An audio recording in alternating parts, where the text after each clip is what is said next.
The last time you saw our next guest, it was via Zoom, and we had a fun conversation with Ben Johnson, the new coach of the Bears. Now in the flesh here with us in Indianapolis, first scouting combine as a head coach. It's got to be a crazy month or so for you. I mean, just like straight from season ends with the Lions, boom, into the new job, and off we go, and no break until, what, middle of June at the earliest? Yeah, it's happened fast, but everything that I ever wanted. It's been a whirlwind, but it's been excellent. It's been around some really good people too.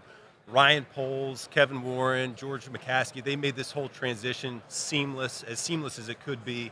And I've really had a great time getting this coaching staff together. So I feel really good about the people around me, and that's what gives me a little sleep at night right now. You got the family even moved yet? Or are they? I mean, have you got everybody in Chicago Not yet. No, right. Not yet. They came up last week. I think we found a house, so we got the wheels turning a little bit. Next step. All right.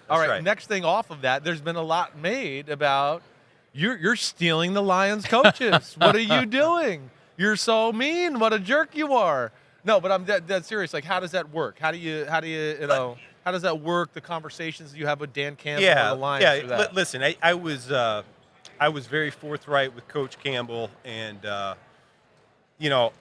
was his staff that he put together there in Detroit, and I tried to be as respectful to him and that as I possibly could be. He allowed Antoine Randall to come back to Chicago with me, right. and that's really where he's from. That's what Coach Campbell does such a great job of, is making sure everyone's right where they need to be. So El wanted to come, and he's going to be a great benefit. And then we brought JT Barrett as well. So two good coaches, and we're hitting the ground running from there. Yeah. You were named the Assistant Coach of the Year by the NFL and the Associated Press for 2024. Where does that trophy go? Because it is a good-looking trophy. Where does that thing going to go? I haven't even seen it yet. Where is this trophy? I don't know. I thought you got it. I haven't seen it yet. No, nothing yet. They didn't give you the hardware? We'll find a spot for it. Good. Yeah, we will. They better. The rest of your coaching staff, though, I've always respected Dennis Allen and his game and what he does on the defensive side of the ball.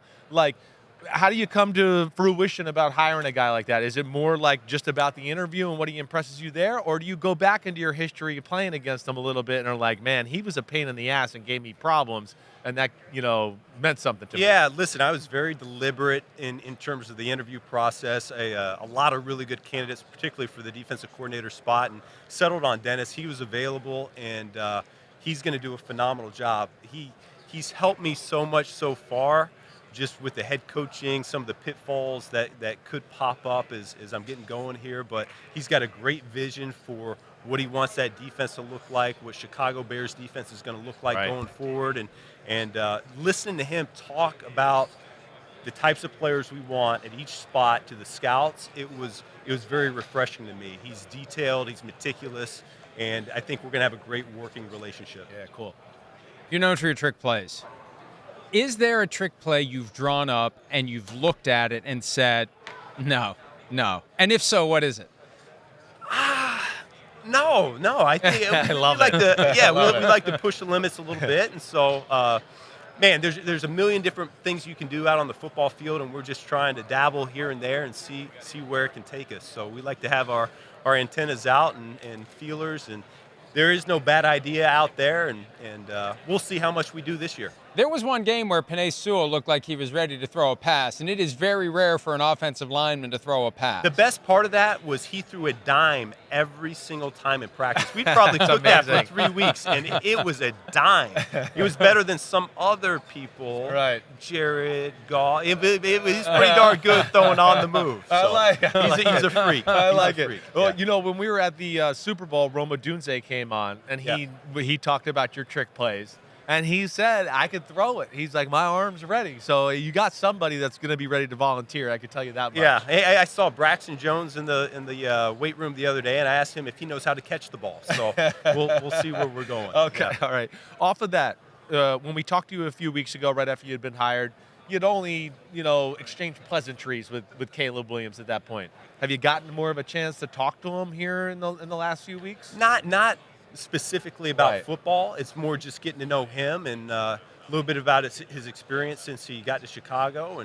And so I think we're going to get a very hungry, a very passionate version of Caleb. He's determined to become one of the greats here in our league. So I'm very excited to get a chance to work with him. Yeah.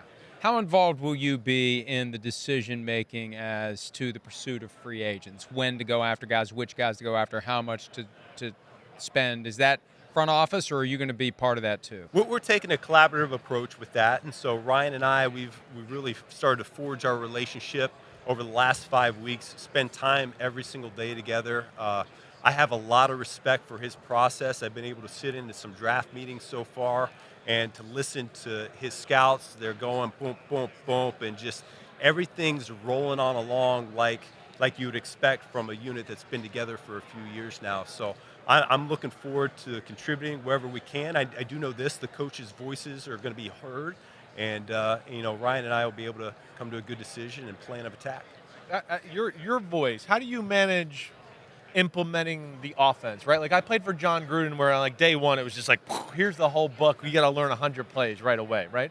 I played for Josh McDaniels where it was like, here's 10 plays, team, and we're not going to move and learn the next 10 until we get good at that. Yeah. What's your philosophy here as the head coach? Yeah, there's a balancing act, and Right. I don't think you know until you know the players that you have. And Yep. so that's why I'm really excited to get Caleb in the building to get to know him a little bit more, because there are some things, just the fundamentals of calling a play in a huddle, the motions, the shifts, the cadence, all these things that really we got to master that first, and then we'll kind of figure out from there how much volume we can apply after that. But I know he went through that car wash a year ago, and Right. so I think the game's going to slow down a little bit for him, and I think we'll be able to load him up pretty healthy. Yeah. You mentioned your coaching staff. I believe the total number is 29, and that's not an exaggeration. I heard from an old school retired coach. It's like, oh, you had 12 back in my day. How do you manage that many people? Yeah, so it doesn't feel that many to me, to be honest with you. We have about 11 on offense, and they're going to have very defined roles, especially when I look at that side of the ball, knowing how my time's going to be divvied up a little bit differently than it has been in the past. And so I feel very strongly about that group. And then on defense, I think we had 9 total on defense, and Dennis has everything at his disposal that he's going to need to not only establish those fundamentals on that side of the ball, but whatever he needs game plan wise once we get into the season, and then a couple special teams coaches, and then we got to have strength and conditioning, and then some of the operations side of it. So really, when I look at it, it's not anything bigger than what I've been around the last few years, either in Detroit or even in Miami before that. Everybody's going to have a place, everyone's going to have a role, and it's going to be really important that we're on the same page with the same message to the locker room. You said your time will be divvied up differently. How will it be different? I won't know entirely until we get into a game week, but I do know early into the week it's going to be a little bit more in terms of the media, or it's going to be a little bit more in terms of managing the roster as opposed to watching tape. And so I've learned that from the guys I've been around that have called plays in the past, and they always say it's Wednesday night, Thursday, Friday before you really can get into the film and sink down to it. So I just know it's going to change. How involved will you be in the defense? I am going to know exactly what's going on that side of the ball, but that's also the reason why I need an experienced voice in Dennis Allen on board as well, where I do have complete trust in him. He's done it at a high level. He's got a lot of skins on the wall. He's the defenses that he's coordinated or been the head coach of, they've been great.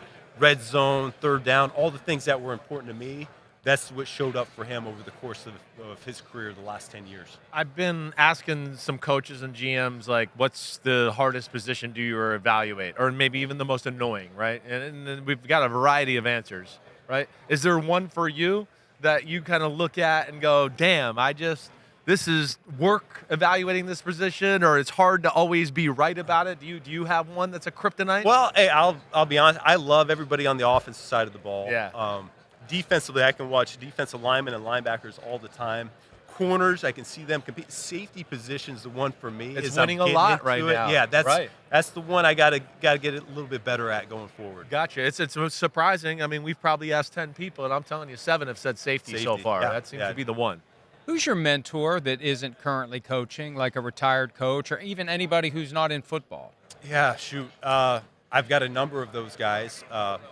I think the easiest thing would be to point at the guys that I worked for in the past. Joe Philbin was certainly a big mentor of mine. Mike Sherman was a mentor of mine. I still stay close with Adam Gase, and I think he, you talk about the success he had as a coordinator and a play caller was was really, he's got the highest scoring offense in NFL history right. under his belt. And Right. so he knows what good offensive football looks like. Matt Patricia is a guy that, say what you want about Detroit. He is an outstanding He knows defensive ball. mind. Yeah, Yes, he he knows does. what he's doing. Right. And so, there's, I would say everybody I've been around has helped shape me in some way, shape, or form. Well, now you'll be the one shaping others. Let's starting go as Bears. Let's go Bears Bears. head coach Chicago Ben Johnson. Bears, baby. You have to deal with all Yes. the time. Here we go, all Bears. the time. We're going to convert you. Yeah, okay. That's Yeah. right. That, he won't stop trying. We'll be back with Indy for more. Shut up. Let's go Bears. Hi, it's Mike Florio. Thanks for watching PFT on YouTube. Hit subscribe for the latest news and analysis from Pro Football Talk.